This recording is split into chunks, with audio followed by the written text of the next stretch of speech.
Bonjour à tous, donc je vais vous faire une première vidéo sur la chimie orga. Donc je vais suivre exactement le même plan que le prof.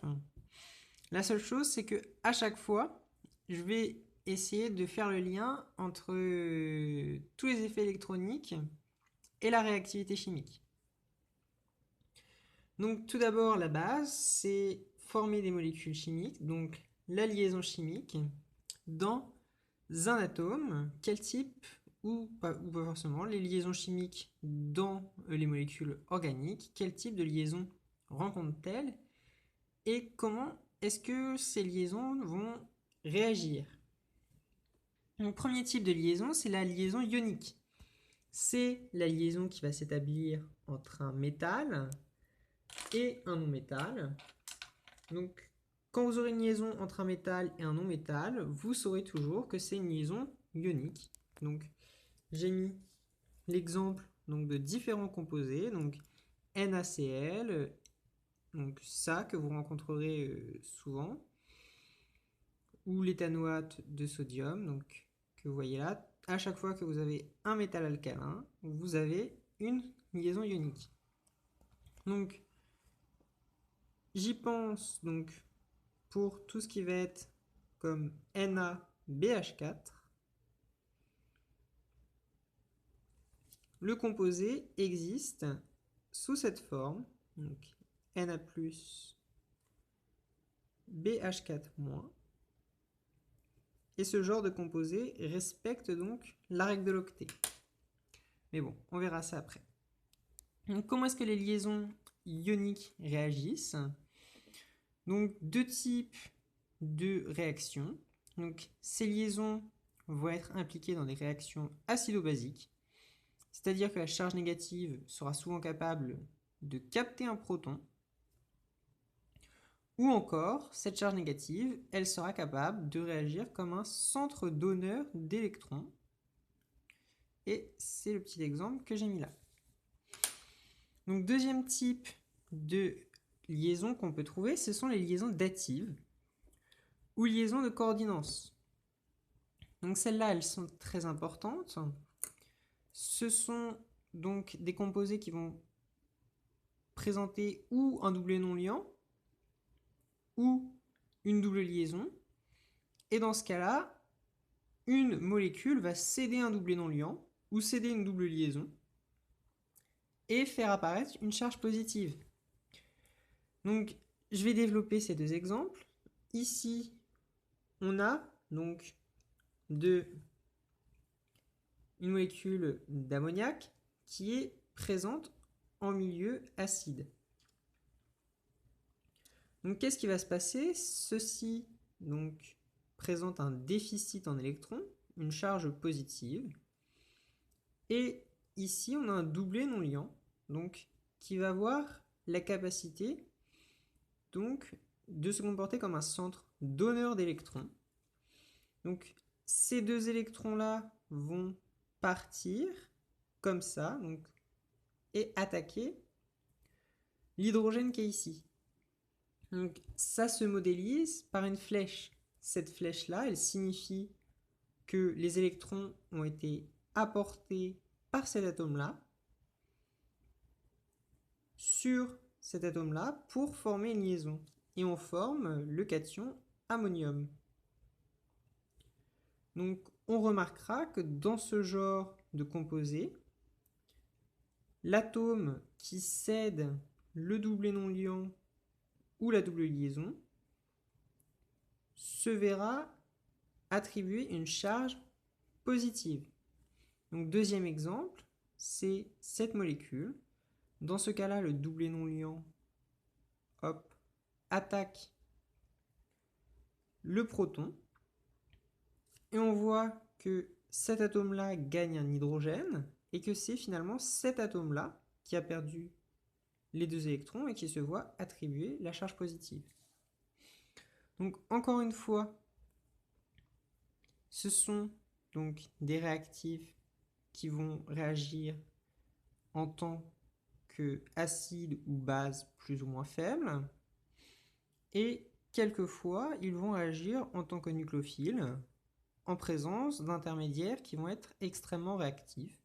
Donc ici, vous avez l'exemple de la molécule d'eau qui possède ces deux doublés non liants qui permettent de réagir comme centre donneur en présence d'un composé extrêmement avide d'électrons qui est le carbocation pour former ici un alcool.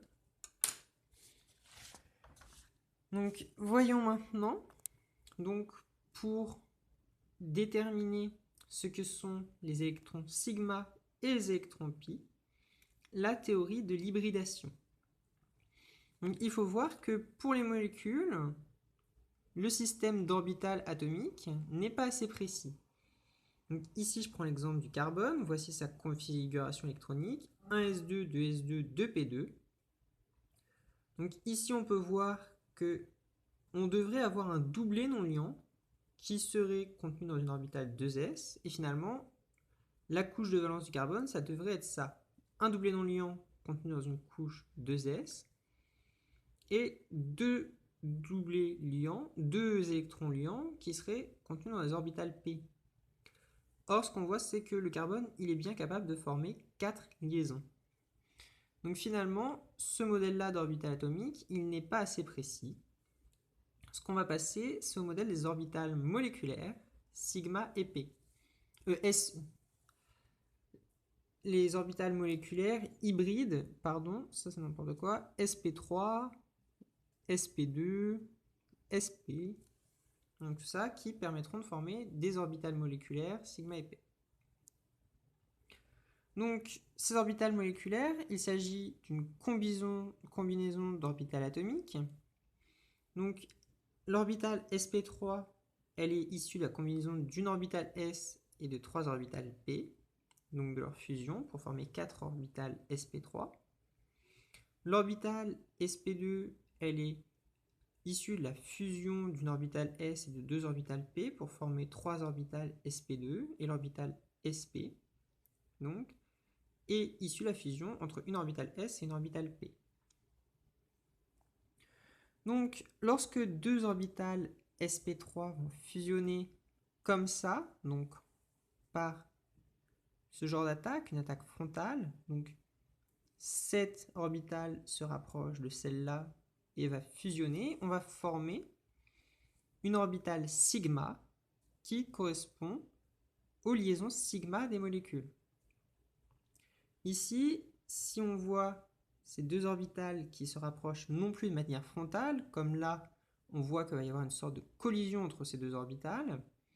Là, elles se rapprochent de manière latérale, donc on dit qu'on a une attaque latérale, et on va former une orbitale pi ou liaison pi. Donc, finalement, les liaisons sigma, ce sera les liaisons simples, et les liaisons pi, ce seront les électrons qui appartiennent à les liaisons doubles. Donc, ce qu'il faut voir ici, c'est que cette orbitale sigma est issue d'un recouvrement frontal extrêmement puissant et que les électrons qui vont appartenir aux orbitales pi vont être beaucoup moins liés à la molécule et ces électrons, donc des doubles liaisons, seront donc des électrons extrêmement réactifs qui permettront de former, qui seront capables de former des liaisons avec d'autres atomes très facilement. Donc, on va tout de suite introduire un concept important, c'est le concept de résonance. Donc, c'est quelque chose qui intervient lorsqu'on a un système conjugué. Donc, un système conjugué, qu'est-ce que c'est? C'est deux doubles liaisons qui sont séparées par une liaison simple. Et là, qu'est-ce qu'on voit? On voit des orbitales p qui sont parfaitement alignées. Et qu'est-ce qu'on voit? On voit surtout, c'est que le recouvrement est possible entre ces deux orbitales. Et si le recouvrement est possible, qu'est-ce que ça veut dire? Ça veut dire qu'on peut très bien, que les électrons qui sont là vont très bien pouvoir passer de là, par là, et aller jusqu'à là. Et donc finalement, qu'est-ce qui se passe? On a des électrons qui sont délocalisés tout le long de la molécule. Et pour représenter ceci, on va représenter donc des formes mésomères limites ou forme de résonance. C'est le cas où par exemple les électrons qui sont là se déplacent par là et donc vident cette orbitale. C'est à l'origine d'une charge plus, et les électrons qui sont là se rassemblent dans cette orbitale là et forment une charge moins.